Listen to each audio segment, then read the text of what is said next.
Muhammad's wife says, Muhammad, you don't work out anymore. Why don't you take Cal over to the gym, exercise a little, do something? Muhammad rolls his eyes, says, all right, Cal, let's go. I'll show you the gym. So we walk over to the gym adjacent to his property. And it's not like a gym. It's more like a museum. There's a boxing ring in the center. It looks like nobody's set foot in it. There's exercise equipment all around. It looks like it's right out of the boxes. No smell of sweat. There are mirrors around all four walls, and above the mirrors are photos of Ali's great fights, many of them with his arch rival, Joe Frazier.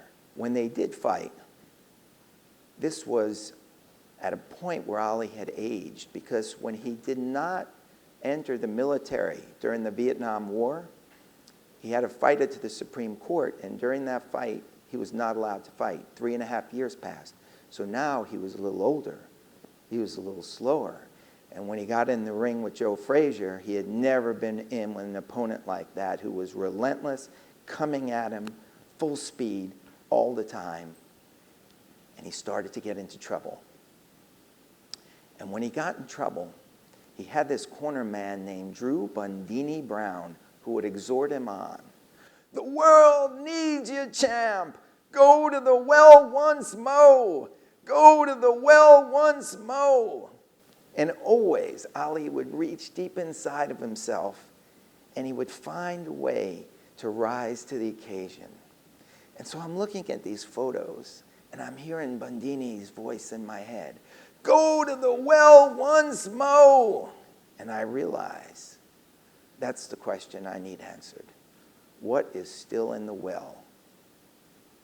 But I have no way of asking that in a sentence. So I look around, and I see a rack filled with boxing gloves, and I'm thinking, should I take the risk? I walk over to the rack, I pull out 4 gloves, I put 2 on Muhammad's hands, put 2 on my own. Now I've got to interrupt the story here to explain that one of the other stories I've done over the years is I had trained for 7 months to fight Julio Cesar Chavez when he was the junior welterweight champ of the world. He was 87-0 at the time with 75 knockouts, and I'm still here. It's another story for another time, but the important thing about it was I trained to fight Julio Cesar Chavez in the exact style of Joe Frazier. I could even sound like Joe Frazier. So I got the gloves on, Muhammad's got the gloves on, I start to get in the crowds like Joe Frazier, I start bobbing and weaving like Joe, and I'm looking over at Ali to see how he's taking this. And then I go, not at Ali, but at a big heavy bag, and I throw my left hook into the bag, say, Humata, Humata! And I'm looking up at Ali, and his eyebrows arch like a sleeping lion awakened by an old familiar scent. You good, he said. Then he goes up to the bag. I said, you think that's going to keep me off? No, I'm really mine. Says, he goes back to the bag. This goes back and forth, back and forth, back and forth. Finally, I just unload everything I have into this bag. And he looks over at me, and I see in his eyes, oh, that's your question.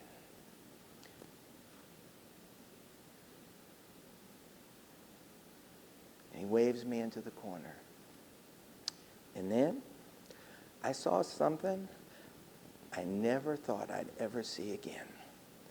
Muhammad Ali started to dance. And he starts dancing around the bag, not like when he was 20, but with style and his grace. And he's going round and round the bag, and now he's looking at himself in the mirror. And as he's looking at himself in the mirror, his chest is coming up, and his head is coming up. And he's moving, and he's moving, and he's moving, and he stops, pivots, and he throws about 50 punches fast again. Pow!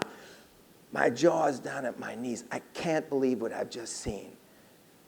Only, after the last punch, he turns away from the bag, his left leg goes over his right, and he trips. And now he's falling.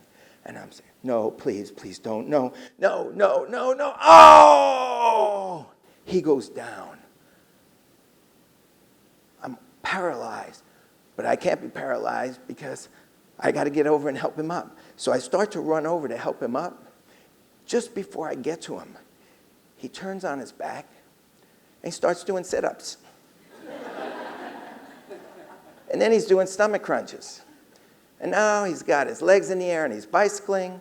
He goes over to the super leg press, puts his hands on the two grips, and he's pushing 250 pounds back and forth with his legs. I said, Champ, you don't have to do anymore. He says, feels good.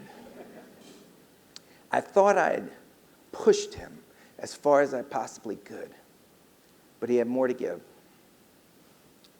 We go back to the house, and he has me sit in a table outside the kitchen. I sit down, and he comes to me with a piece of paper. It's filled with wisdom. And he puts it on the table right in front of me, and he points to a line in the middle. And it says, God will not place a burden on a man's shoulders, knowing that he cannot handle it.